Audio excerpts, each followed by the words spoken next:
O nosso Gente da Gente de hoje vai conversar, preste atenção no termo, hein? Com uma figura lendária, baterista de conjunto, músico, ex-funcionário, para variar, da rede. Aqui não tem quase, né? Ex-funcionário da rede em Divinópolis e na região. Mas a vida dele artística é o que mais nos interessa. O baterista Vicente Alexandre. Vicente, o seu nome completo, a idade fica por sua conta, o ano que você nasceu e onde você nasceu? Divinópolis, 1951. Para ser mais exato, 15 de março de 51. A sua infância, como é que foi os primeiros passos, a escola? Olha, Divinópolis cresceu foi de uma hora para outra. Nessa época, as coisas aqui eram mais difíceis. A escola que eu estudei, o sino, era um pedaço de ferro da rede ferroviária. O sino? É. O dia das crianças era o famoso pão de sal com o salame. O refrigerante era o Guaraná de Divinópolis na época. E assim eu fui crescendo até chegar aos 18 anos. Trabalhei como caixeiro num armazém da 7 de setembro, esquina com a Ceará. E foi ali que eu vi a primeira vez na vida noturna. Logicamente na boemia, porque não tinha salão paroquial, o funcionamento era pouco. Sede do Guarani era jogo de baralho. O sambão ainda estava começando a pensar em iniciar o antigo garrafão e vi uma banda tocando. Olhei aquilo e falei, aquele é meu instrumento, é bateria. Aí você estava com quantos anos? 18. 18. Já era maior. Naquela época já tinha um listamento do tiro de guerra, né? Então, você sabe, com 18 anos era o documento de maior de idade. Haroldo Calixto já estava na praça? Haroldo Calixto, a banda RG7, o princípio dessa história foi em 68.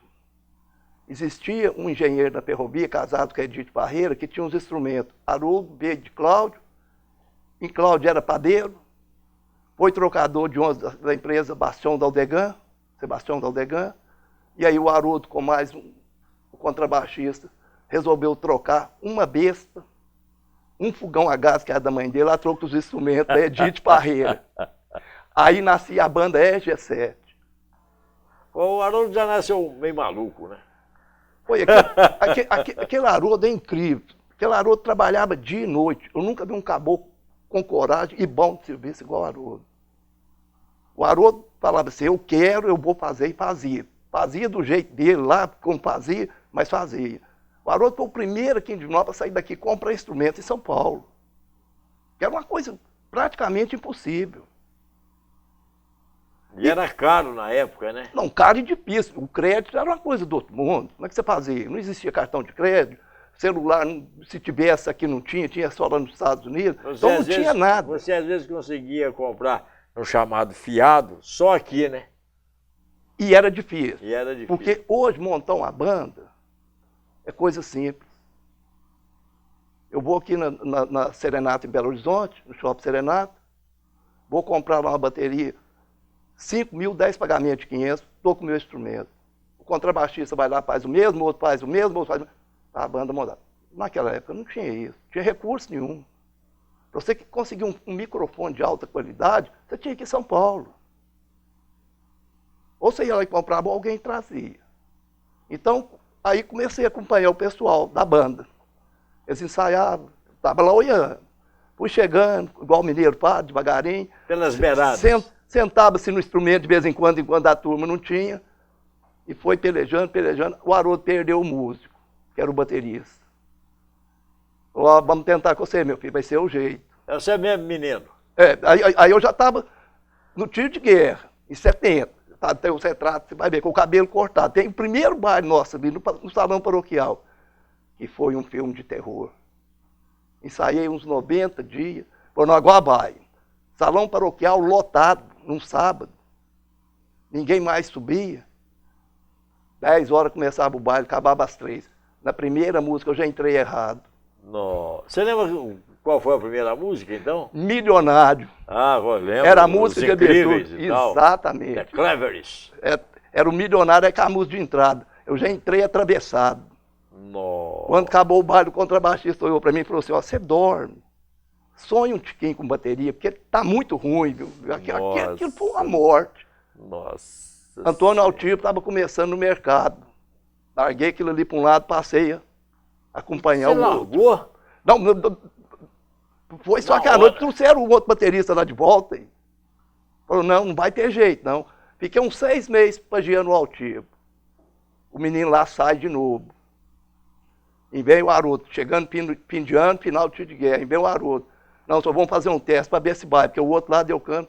Assim, e aí começou a história, aí desenvolveu tudo. Eu fiz o tiro de guerra, acabou o ano, o cabelo cresceu, mas em 72 meu pai chegou lá no ensaio com a roupa, um sapato. O senhor aqui, ó, vai lá na oficina da rede. Agora, 2 horas da tarde, veste uma camisa direita e vai lá. Cheguei lá, eu já estava com a carta para ir no exame médico para trabalhar. Nossa. Isso que ano que era? 1972. Você tinha cabelo comprido? Tá ali no retrato. Aquilo ali é a vida dessa história. É tanto que aquilo ali, você vai olhar para a sua, mas você precisa trocar essa pasta. Isso fica guardado debaixo de 7 chaves. Bem dentro daquele jornal ali, porque se eu passar na rua, alguém fala, deixa eu ver o que é. Não chegava aqui hoje, não. Principalmente o pessoal antigo. Né? É o pessoal que a gente conhece mais. Então aí começou a correria. Ferrovia, chegava numa Kombi de manhã cedo na porta da Ferrovia, vestia o uniforme. Isso foi até 76. 76 eu casei. Um filho em 78, um em 83. Mas continuei na banda mesmo. Só que chegou num ponto, igual eu te falei, teve que parar por quê? Não conciliava uma coisa com a outra. A banda com a rede. E Dona Patroa em Casa, eu não gostava muito dessa história, não, porque nessas alturas a Mafalda já estava cantando na banda, né? Teve mais outras cantoras na banda, e aquilo foi virando, foi problema. Então chegou a hora, em 83, eu tive que aposentar mesmo. Você largou em 83? Ainda fiz como diz o outro aqui no Brasil, uns bicos por ali, mas era uma coisa que ia lá, fazia e voltava para cá, não tinha esse trem todo domingo, todo sábado, não tinha essa sequência. Porque a gente fez, olha, eu fiz uma turnê com o Vanderlei Cardoso, isso é que é uma história de problema. Um empresário daqui de Curvelo fez para tocar Curvelo, Bocaiúva, Januária, Francisco Sá, João Pinheiro e São Francisco. Tudo com o Vanderlei Cardoso? E Pirapora. Essa banda inaugurou aquele Hotel Canoeiros em Pirapora. Lá tem o registro em Pirapora. Da sua passagem por lá. Para você ver aonde que essa banda foi nessa época. E com instrumento de capacidade nenhuma. Não tinha nada mixado, era no braço mesmo. Se chegasse num tempo, virava um Deus nos acuda, que não tinha acústica, não tinha nada. Era tudo tirado. Hoje, tocar numa banda hoje é uma coisa maravilhosa. Tecnologia de ponta. Bateria hoje tem um aparelho chamado crossover. Você pegar um bago de feijão e jogar na bateria, pum. Se você pegar uma marreta 10 kg e der ali, o barulho também é o mesmo. Então hoje você não tem aquela canseira, você sai do baile tudo quebrado. Era na força mesmo, né? Na força bruta. Não tinha iluminação, não tinha nada. Tocar um baile no Cajuru ali, no Santo Cajuru, baile de estudante de formatura, 74. Tudo armado, 10 horas vai começar o baile. Começou o baile. 11 horas, um cidadão saiu lá com um balde de 12 litros, 15 litros de chope, passou por trás do palco, tudo na minha cabeça, a piação pegou fogo, acabou o baile. Você estava falando aí na turnê do Vanderlei Cardoso, aí a gente é mais ou menos, como diz o mineiro, parei na idade, né? Meio pareio. Então, você estava falando na excursão do Vanderlei Cardoso, eu também andei participando de umas turnês, porque antigamente usava o Zé locutor para apresentar o artista, né? Tinha que ter. Tanto no cinema como no baile, no palco e tal. Né? Tinha uma cerimônia diferenciada, né? Alguém via falar, o presidente do clube, outra hora vinha um contratado de fora, mas tinha a marmelada mas toda. Mas era costume mesmo na época, esses grandes cantores, né? Da Jovem Guarda, que é mais da época da gente, Gerry Adriano fiz muito, Vanderlei Cardoso, Fíveres, apresentei até o Calvi Peixoto, falecido recentemente, Gregório Barros e tal. Então, naquele tempo eles usavam muito contratar uma banda da cidade, não é? E o cantor vinha e dava um ensaio ali mais ou menos e tocava pro pau, né? De vez em quando eu conto isso para os mais novos, do Raul Seixas, né? Que tinha uma banda desse estilo, que a gente conhece, tipo do RG7, Calistones e tal, chamava Raulzito e seus Panteras. E lá na Bahia, quando esse pessoal ia para lá, que nós citamos aqui, contratava uma banda do Raul Seixas, que ele chamava Raulzito e seus Panteras. Até o Gerry Adriani tornou-se compadre do Raul Seixas. Aí aquela música Doce, Doce Amor, onde tens andado, do Gerry Adriani, é do Raul Seixas. Raul. Que o Raul fez para ele, né?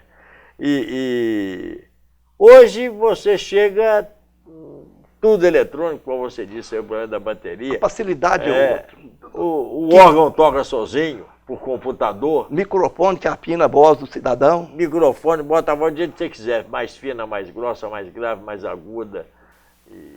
E o teclador está tão evoluído que antigamente o cidadão que tocava teclado tinha que saber sustenido e os bemóis e o tom natural.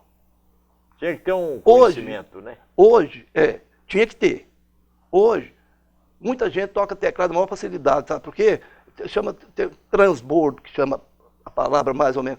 Ele toca só em dó. Toca a sequência de dó, ele decorou ela, ele é o tecladista da banda e pronto. E a música? Você acha que a música melhorou, piorou? Como é que é? Olha, em qualidade, ficou difícil. Mas o pessoal muda, a cultura muda, a mente muda. A fila anda. A fila anda. Mas essa música de hoje é muito fácil de ser feita. São quantos acordes? Acho que 2 acordes, né? O primeiro, segundo, terceiro e volta. Quer explicar que eu não entendo nada de acorde. Não é um dó, ré, mi, fá, você faz uma preparação de dó, papá e está combinado. Você fala assim, mas você tocava a bateria, você não tinha obrigação de saber isso, não. É o tal negócio. Depois de abandonar a bateria, eu fui obrigado a pegar no violão, porque vai numa pescaria, bate um papo. Né? Então, eu fui obrigado a ter que aprender uma coisa. Isso que esse pessoal faz aí, tocando violão, aí, ó, de vez em quando você entrevista e outra, não assusta ninguém, não. Para quem tem uma prática, não assusta, não. A música ficou muito fácil. Esse sertanejo que eles falam aí, universitário, tem coisa boa, não é que não tem, não. Mas a peneirada tem que ser grande, porque senão não vai, não. Dinheiro, ganhou dinheiro? Olha, música para dar dinheiro, você tem que cair na graça da Rede Globo, na mídia. E aí é que está o problema, né? Então, cantando aí, tem um punhado aí, ó. Tá ganhando dinheiro, Luan Santana. Mas é a mídia 24 horas em cima. E tem que ser na Globo, na Bandeirante, na Alterosa, naqueles Raul Gil da vida, no Silvio Santos. Não vai muito fácil, não. A Globo investe na pessoa. Agradou do perfil, investe e está pronto. Então eu acho que construir um músico hoje ficou muito simples. Antigamente você tinha que batalhar por instrumento, você não tinha instrumento. E olha, dificilmente a gente fazia aquilo para ganhar dinheiro. Porque quando passou a ser profissional, foi o caso de eu ter que parar, porque eu já estava empregado. E se eu saísse da rede para mexer com a banda, eu tinha um respeito para o pai e mãe que era muito grande, que hoje já não existe mais, acabou há muito tempo. Então o que o pai falava era lei, que a mãe falava era lei, então vai ficar com a rede? Vai, então tem que parar. Agora, excursões. O Haroldo Calixto, que era o líder da banda, você pegou o Paulo também, né? O Paulo também, cheguei a trabalhar com o Paulo na época. O Paulo tirou carteira, motorista. O saudoso Paulo, irmão do Haroldo, né? Irmão do Haroldo. Paulo era RG7, né?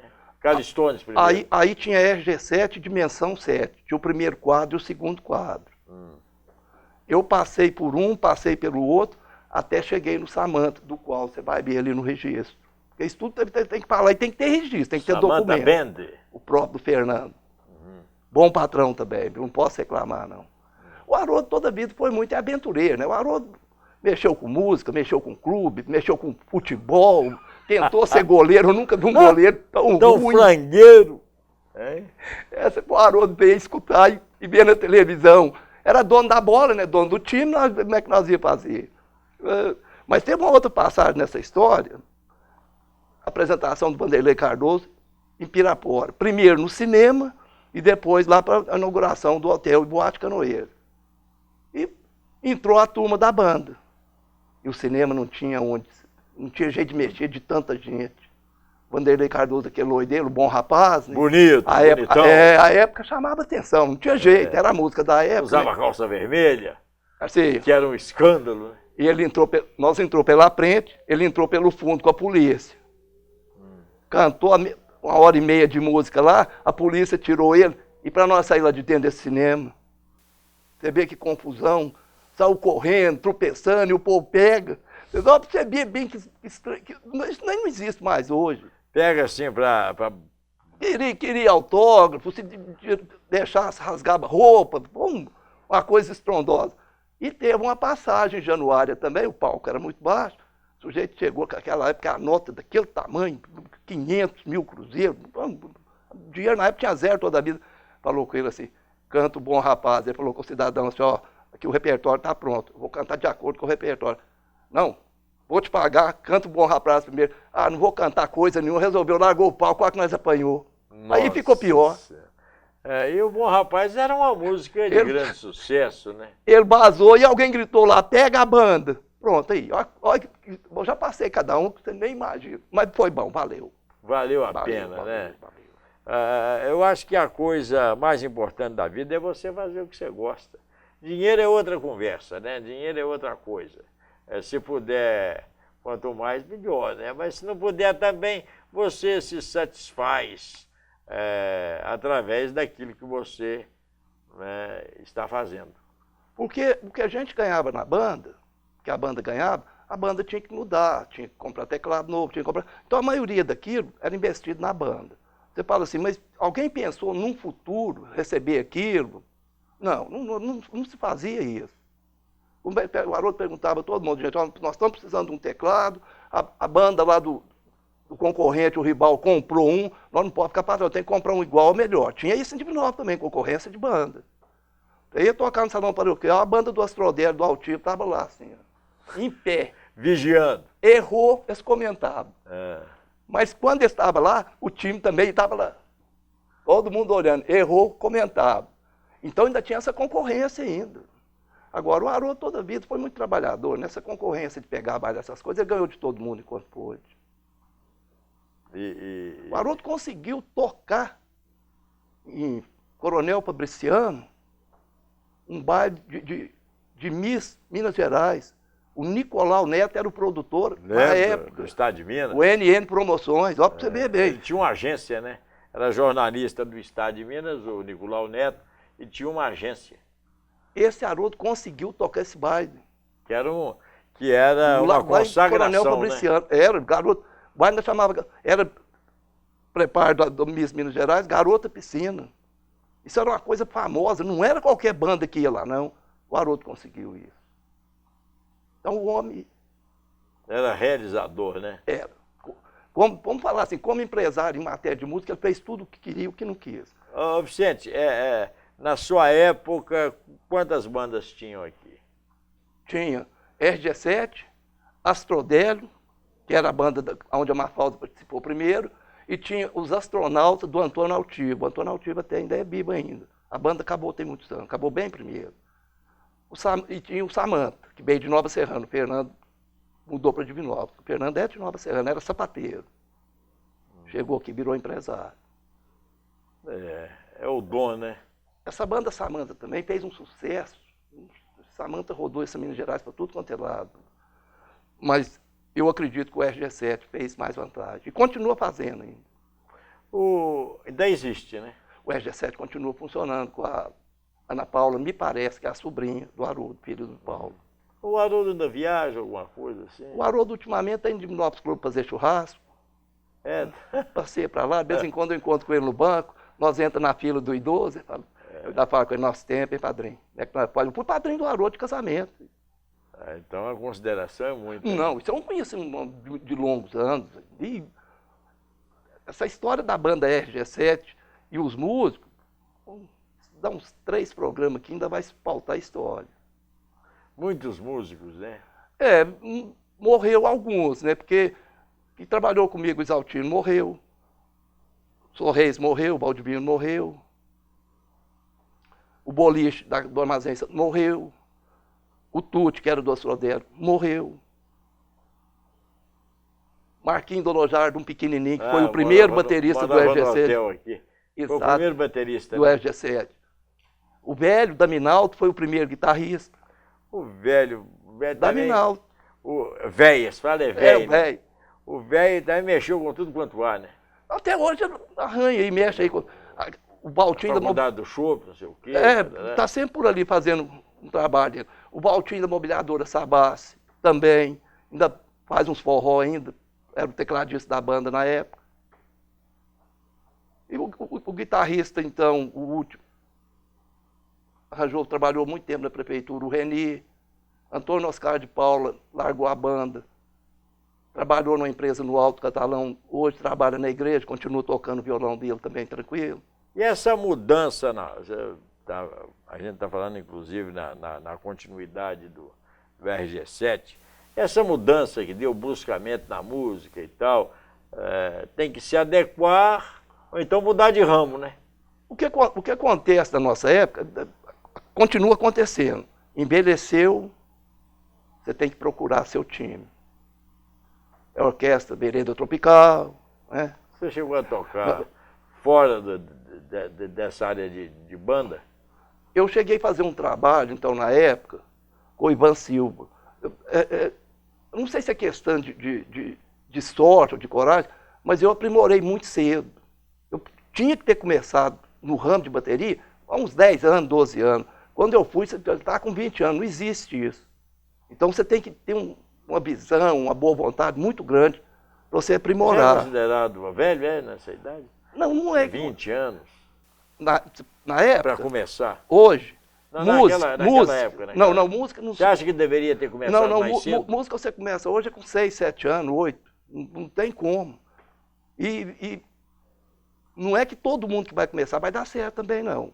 Primeiro você tem que ter uma jogador de futebol, né? Tem que ter o dom.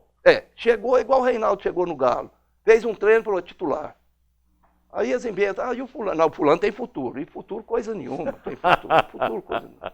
Ou joga ou não joga. Não, você conhece o craque é craque, não tem como errar.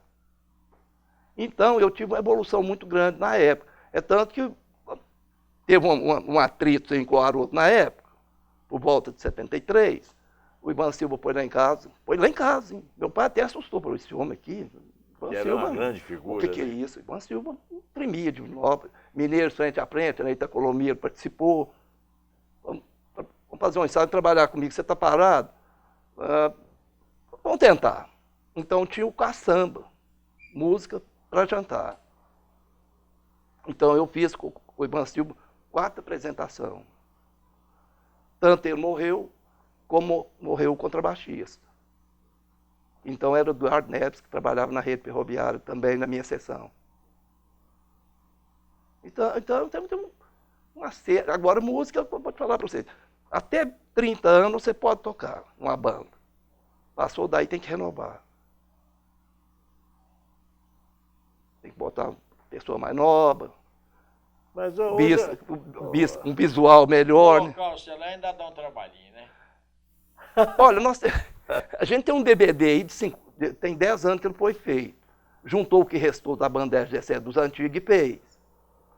Se você não sabe, o Broto Pintura já foi um cantor forte. Aquele Broto Pintura ali da Bahia. Uns basquete, uns vôlei. Está ali registrado. Aquilo ali, o segredo dessas 3 bandas está ali dentro daquele documento. RG7, o Dimensão 7, hoje Calistone, e o Samanta. Ô, Vicente, você, para finalizar essa entrevista aqui, você se dá por realizado na música? Na minha época? Mas completamente. Até, valeu a pena. Não, né? Mas como valeu? Até hoje passa na rua, acabou com e aí, batera? Falo, quem será? Hein? O problema é esse. Quem será? Da onde que eu vi essa pessoa? Então é uma coisa que não acaba, não passa não, isso aí vai ficar eterno. O dia que tiver lá o velório, lá, alguém vai falar, isso aí já deu trabalho. Vicente, muito obrigado. Vicente Alexandre, muito obrigado, Vicente, por a gente estar aqui. e bater esse papo, e outros programas virão. Parabéns. Eu que te agradeço muito, a TV Candidez. E você pode crer, Vicente, Alexandre, que a sua vida de baterista contribuiu muito para a arte, para a cultura da cidade. Você pode ter certeza disso. A produção foi do meu amigo Carlos Roberto. E esse foi mais um Gente da Gente.